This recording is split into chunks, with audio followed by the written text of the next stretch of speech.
Hello students, welcome to educators on. चलिए आज का हम क्वेश्चन देखते हैं क्या है। Two poles of equal height are standing opposite each other on either side of the road which is 80 meter wide. From a point between them on the road, the angle of elevation of the top of the poles are 60 degree and 30 degree respectively. Find the height of the poles and the distance of point from poles. Question हमें बोलता है एक road है जिसके दोनों side दो पोल हैं, ठीक है। दोनों साइड एकदम इक्वल अपोजिट साइड में पोल्स हैं और रोड का जो विड्थ दिया हुआ है, वाइड बोला है ना, मतलब विड्थ, उसकी चौड़ाई 80 मीटर गिवन है हमें, ठीक है। अब वो हमें क्या कहता है कि एक रोड, मैं आपको डायग्राम बना के दिखाती हूँ ये होता कैसा है, ठीक है। ये सिचुएशन हमें क्या बताया उसने, क्या कहा है कि जो रोड है उस रोड के दोनों तरफ पोल है और एक पॉइंट है जो दोनों पोल के टॉप से 60 डिग्री का एंगल फॉर्म कर रहा है। क्लियर है? हमें क्वेश्चन में ये बताया। चलिए प्रैक्टिकली समझते हैं ये कैसा होता है। सपोज ये एक छोटा सा मॉडल है जो सिचुएशन को प्रेजेंट कर रहा है। ये वो रोड है जिसके बारे में उसने बताया है और यहाँ पे ये टू पोल्स हैं जिसके बारे में क्वेश्चन आपको समझा रहा है। नजर आ रहा है? एक पोल ये है और एक पोल ये है। क्लियर है? ये टू पोल्स हैं हमारे पास जो रोड के बिल्कुल अपोजिट साइड में एकदम फ्रंट में एक दूसरे के स्टैंडिंग मोड में। क्वेश्चन हमें क्या कहता है? क्वेश्चन कहता है कि रोड पे इन दोनों के बीच में कहीं भी एक वो पॉइंट है, वो कहीं भी हो सकता है, सेंटर में हो सकता है, इधर हो सकता है, इधर हो सकता है। तो सपोज मैं ये पॉइंट लेती हूँ, ठीक है।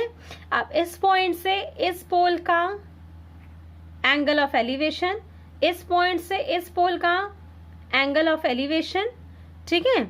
यहां से एंगल ऑफ एलिवेशन, यहां से एंगल ऑफ एलिवेशन, दोनों एंगल ऑफ एलिवेशन गिवन है। तो जो पास वाला है उसके लिए एंगल क्या होगा, जो दूर वाला है उसके लिए एंगल क्या होगा, या प्रोटेक्टर के थ्रू मेजर कर सकते हैं।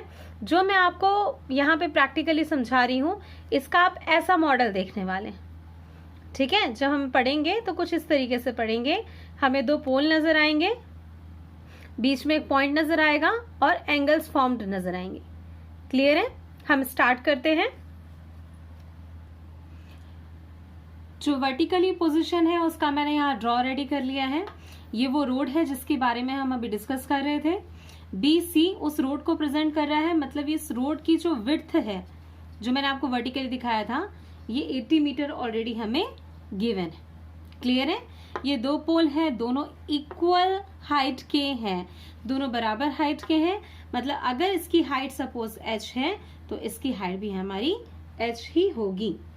अब ये पॉइंट मुझे पता नहीं कि रोड में कहाँ है, मिड में भी हो सकता था, आजू बाजू कहीं हो सकता था, तो मैंने सपोज यहाँ ले लिया है। सपोज ये फर्स्ट पोल AB से x डिस्टेंस पे है तो सेकेंड पोल DC मैंने से दे दिया है, ABDC ऐसा मैंने दिया है। तो DC से ये कितने डिस्टेंस पे है, ये 80 है, ये x है, तो ये क्या हो जाएगा हमारा 80 - x। क्लियर है? कोई दिक्कत इसमें? देख लेते हैं दोनों हाइट h। क्लियर है? 80 इसकी विड्थ है रोड की और जो डिस्टेंस मैंने पॉइंट P का फर्स्ट पोल से लिया है वो x है, तो सेकंड पोल से वो ऑटोमेटिक 80 - x हो जाएगा। अब प्रॉब्लम आती है कि हमें 2 डिग्री दी हुई है, 30 डिग्री और 60 डिग्री। अगर आपको समझ ना आए तो आप प्रोटेक्टर रख लेना। प्रोटेक्टर रखोगे तो आपको खुद ही समझ में आ जाएगा कि ये एंगल ज्यादा है रेदर देन दिस एंगल। तो चूंकि ये एंगल हमें ज्यादा मेजर आ रहा है तो हम इसे 60 डिग्री दे देंगे और ये 30 डिग्री हो जाएगा। अगर आपको नहीं भी समझ में आता है तो एक कंसेप्ट मैंने ऑलरेडी प्रीवियस वीडियो में दे रखा है। आप कोई पॉइंट या कोई भी चीज, ऑब्जेक्ट पोल या बिल्डिंग के पास होता है तो एंगल ज्यादा होता है और दूर होता है तो एंगल कम होता है, इसलिए मैंने इसे एंगल इस तरीके से दिया। ड्रॉ भी सही होना बहुत जरूरी होता है, ठीक है। अगर ड्रॉ सही नहीं होता है तो क्वेश्चन हमारा बहुत प्रॉब्लम करता है। चलिए अब हम आगे बढ़ते हैं। सबसे पहले जो गिवन है उसे लिख लेते हैं। क्या क्या हमें गिवन है? हमें गिवन है जो रोड है उसकी विड्थ 80 मीटर गिवन है, ठीक है। और पोल्स हैं उनकी जो हाइट है वो इक्वल है, ये भी गिवन है। तो हम लिख लेते हैं given that the width of road, आपने यहाँ पे कुछ लिया होगा ना उसकी वैल्यू, उसे नेम दिया होगा, तो BC आपने उसे नेम दिया था, तो BC 80 मीटर हुई। ठीक है, ये हमारा गिवन था, तो गिवन कर लिया। अब heights of pole, heights of poles, poles कौन कौन हो गए, AB और DC, तो क्या हो गया AB equals to DC equals to H। ठीक है, और मैंने यहाँ पे लेट लिखा। लेट क्यों लिखा, क्योंकि हाइट जो H है वो हमने अज्यूम की है। क्लियर है। अब now take a point P on a road, on the road such that what, कि BP जो है वो और PC जो है वो, उसकी वैल्यूज हम ये ले लेते हैं, BP equals to X and PC equals to 80 minus X। ये मेंशन करना पड़ेगा कि P ऐसा पॉइंट ले लिया है कि वो जो है डिस्टेंस AB से X है और DC से 80 माइनस X है, तो आपने बस यहाँ पे मेंशन कर दिया। ध्यान दीजिएगा, ये सबके बीच में गैप है, ये तीनों अलग अलग स्टेटमेंट है ना। कोई भी एक ट्रायंगल हम यूज करेंगे, कौन सा करना अच्छा रहेगा, दोनों ही कर सकते हैं, क्योंकि दोनों में हमें वेरिएबल मिल रहे हैं। बेटर हम छोटे वाले से स्टार्ट करते हैं, तो हम स्टार्ट करते हैं in the triangle, which triangle ABP, ABP। अब हम क्या ले सकते हैं, परपेंडिकुलर पता है, बेस पता है, तो ऑब्वियसली हमें 10 लेना चाहिए। तो 10 डिग्री क्या हो जाएगी, इस ट्रायंगल में डिग्री है हमारी 60, तो हमने यहाँ ले लिया 60। परपेंडिकुलर है AB, तो ले लिया है AB, और बेस है हमारा BP, तो बेस हमने ले लिया है BP। क्लियर है। अब 1060 की वैल्यू हमारी क्या होती है, 1060 हमारी होती है √3। AB की वैल्यू हमने ले रखी है H, और BP उसकी वैल्यू हमारी है X। मेंशन कर दीजिए यहाँ पे 1060 degree equals to √3। Cross multiply करेंगे, तो क्रॉस मल्टीप्लाई कर लेते हैं हम, क्या हो जाएगा ये √3x इक्वल्स टू H। इसे इक्वेशन 1 देके छोड़ दीजिए। अब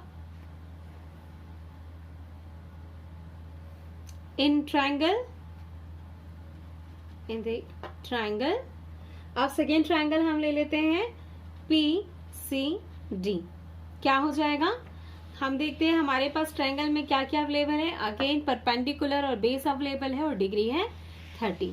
तो हम ले लेते हैं परपेंडिकुलर बेस की वजह से 10, और डिग्री क्या थी हमारी 30, ये हो गया।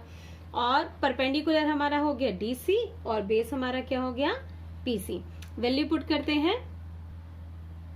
Now the value of 1030 degree is 1/√3। Clear है। DC की वैल्यू क्या है हमारे पास, H हाइट है ना वो पोल की, और PC क्या है 80 माइनस X, तो हम उसकी वैल्यू रख देते हैं 80 माइनस X। चलिए अब देखते हैं आगे क्या होगा। क्रॉस मल्टीप्लाई करते हैं हम क्या हो जाता है 80 minus X equals to √3H। निकालना क्या है, हमें तो दोनों ही चीज चाहिए, हमें हाइट ऑफ पोल भी निकालनी है और डिस्टेंस ऑफ पॉइंट भी निकालना है, तो हम दोनों ही काम कर लेते हैं। क्लियर है। इक्वेशन 1 से हम वैल्यू पुट कर देते हैं। 80 माइनस X की वैल्यू हमारी क्या आई थी, √3H मैंने यहाँ पे लिख दिया है। X की वैल्यू जो है वो H/√3 थी। ठीक है, तो मैं X की वैल्यू जो है H/√3 डाल देती हूँ। अब H यहाँ माइनस है, तो हम उसे वहां ले जाएंगे, पॉजिटिव हो जाएगा RHS साइड में, तो √3H उधर जाके प्लस H/√3 हो जाएगा। क्लियर है। 80 यहाँ पे रह गया, इसका एलसीएम लेंगे तो ये √3 हो जाएगा, इससे मल्टीप्लाई होगा तो 3h हो जाएगा। ये h 80 equals to 3h plus h 4h, तो 4h यहाँ हो गया, √3 हो गया, ये और ये कैंसिल होगा तो h की वैल्यू हमें मिल जाएगी, क्या मिल जाएगी 20√3। ठीक है, हमारा क्वेश्चन मीटर में था तो ये मीटर में आ गया। हमें वैल्यू क्या चाहिए थी, हमें वैल्यू चाहिए थी x की, हमें पॉइंट का डिस्टेंस पूछा था दोनों पोल से, तो हम निकाल लेते हैं। Now the distance of point from first pole is x equals to हमारी वैल्यू क्या थी h बाय √3। h की वैल्यू हमें अभी निकल गई है तो हम h की वैल्यू पुट कर देंगे। h की वैल्यू क्या है 20√3, नीचे √3 कैंसिल होने पे हमें x की वैल्यू 20 मीटर आई। अब 20 मीटर जो है वो फर्स्ट पोल से इस पॉइंट का डिस्टेंस था, तो सिमिलरली हम कहेंगे and the distance of the point from second pole is क्या था वो 80 माइनस x था। ठीक है, फर्स्ट वाला जो हमने लिया था डिस्टेंस x लिया था, सेकेंड वाला 80 माइनस x लिया था, तो 80 माइनस x की वैल्यू हम निकाल चुके हैं, it's 20, then the value is 60 metre. ठीक है, तो हमारा जो क्वेश्चन था उसके अकॉर्डिंग हमें समझ में आ जाता है कि जो पोल है उससे पॉइंट P ये 20 डिस्टेंस पे है और ये 60 मीटर के डिस्टेंस पे। क्लियर है?